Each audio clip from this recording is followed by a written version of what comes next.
Hi there, welcome to today's battle report. You can see we've got some nice new terrain on the board today. Well done, Mark. He has constructed it all himself. Looks pretty cool. We're playing a game called Field of Glory? Field of Glory today. It's a special victory point game. We use the spearhead deployment, and elites are worth 4 victory points when you kill a unit of elites. Fast attack, heavy and HQ are each worth 3 victory points when you kill them, and troops are only worth 2 victory points when you kill them. There is also dedicated transports, which are worth 1 less than the slot they come from. To make up for the fact that elites use up more victory points, they have the special power to re-roll all ones to hit during the game, to kind of encourage you to take them, so it'll be a bit of a clash of the elite units. They also get to re-roll failed leadership checks, which seems pretty useful. Okay, we're playing 1500 points today, and I shall go down to my army down here. I'm playing my Grey Knights, because this is the Faaris IV campaign, so I have to use them. Not that I worry. We have 2 units of Strike Knights, pretty standard loadouts. They've got hammers, they've all got swords, the rest of them. 2 of them have side cannons, and they're each in a rhino. We have my elite choice. It's a unit of 5 paladins. They're wound allocated, so they've got a couple of side cannons, they've got a stave, they've got a hammer, they've got a halberd in there. Then we have the big guy himself, Lord Inquisitor Cotiez. He's in a nice little unit here with 6 Death Cult Assassins, 2 Crusaders and 3 Multi-Melter Servitors. They're mounted up in this Chimera at the back. And then we have, yes, the obligatory 2 Scythelman Dreadnoughts. That's my points. Hi there guys, today Cody's attacking the Space Wolves. So for today I have leader of my army, I have Bjorn the Fell-Handed. He coming with Heavy Flamer and Plasma Cannon. Rune Priest, he has Living Lightning, Choose of Slaying and Jaws the Wild Wolf. As elites are meant to be a bit more important, I've gone for a big squad of 10 Wolf Scouts. In there is a Melter Gun, there's a Plasma Pistol, there's a Power Weapon and there's Mark of the Wolfen. They have a Wolf Guard with a Power Fist Combi Melter. I have 2 squads of Grey Hunters, each is 8 man strong. In there has a Melter Gun and a Wolf Banner. And they're led by Wolf Guard with Combi Melter Power Fist, and they are riding around in 1 and 2 rhinos. I have 2 squads of Long Fangs, each of them is 5 heavy weapons and a leader. One of them has a las cannon, the rest is every single one has a missile launcher. They have las plaz Razorback and a twin las cannon Razorback. And just to round off the points, I have a land speeder with a multi-melter.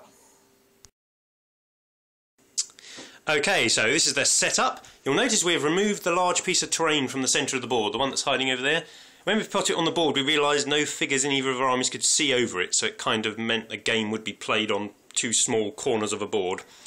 So we decided to replace it with a large drop pod in the centre. This game is kill points, as I said, but if you don't win by 3 clear kill points, it goes to objectives. There are 3 objectives. One is this drop pod in the very centre. One is hiding down here in this building. And one is a small statue of the shape of an Imperial Guard standing over here. As I say, if you don't win by 3 clear kill points, it goes to the objectives. So I've set up first, because I've got Cotiez, I'm pretty safe from being seized. So I've basically got a gun line, a couple of dreads, and my 2 strike squads are in their rhinos, and Cotiez is in his Chimera. He's got his Wolf Scout, so I don't want to be particularly close to the edge.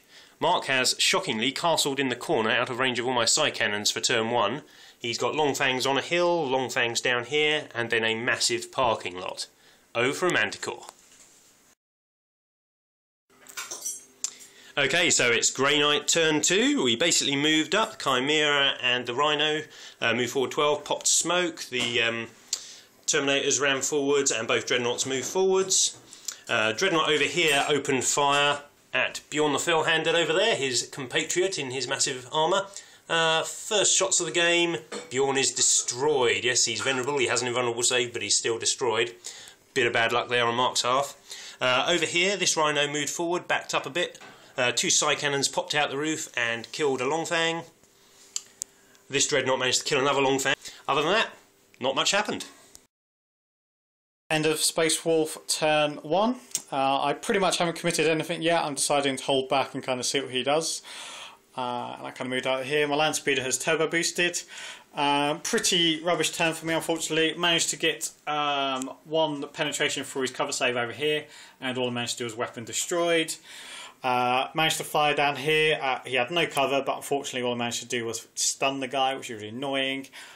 Did get penetration from this guy, but he made his cover save, so I've really done pretty much nothing this turn. End of Space Wolf turn 1. Okay, Grey Knight turn 2. Bit of a god turn for myself here. Everything I shot at died. So this Dreadnought over here fired over that Rhino, which was in heavy cover.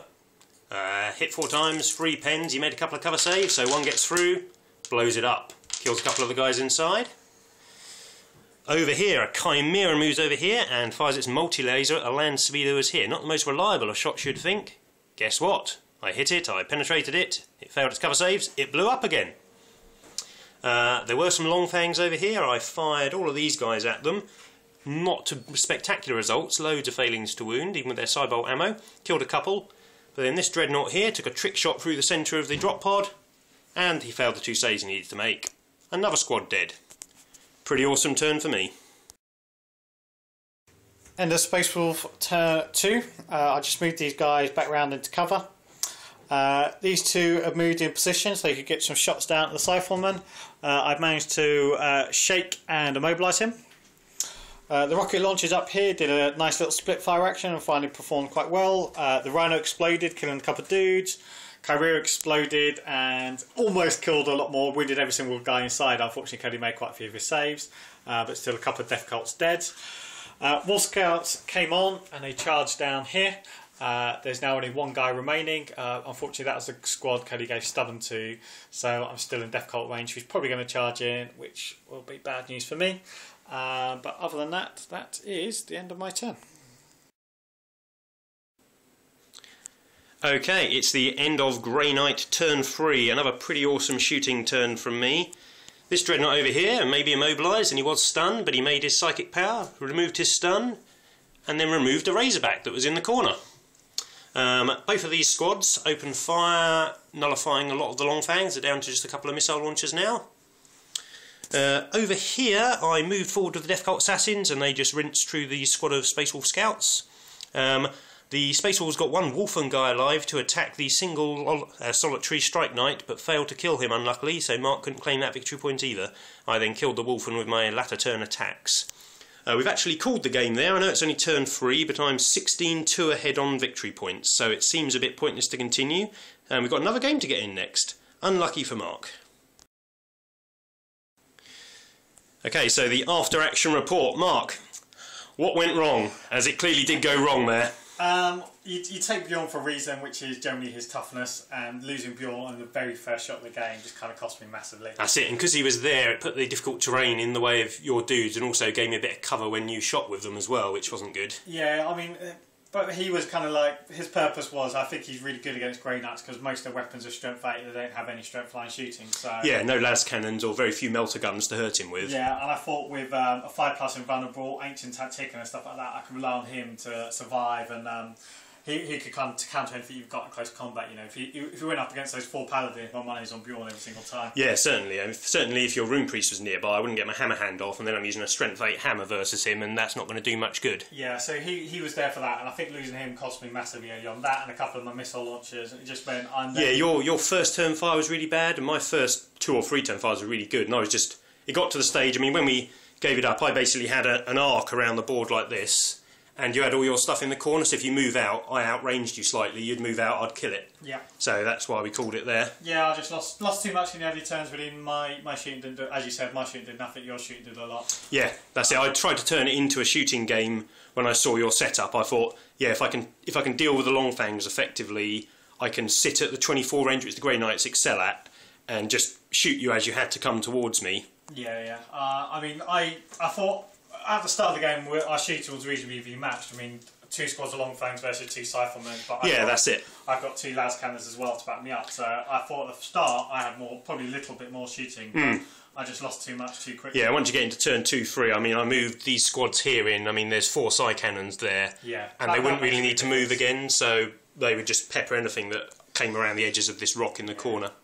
Oh well, let's see how you do in the next game. Alright. So, the Grey Knights have taken this region of Faaris IV. I've got 3 now. Let's see how Mark does in his.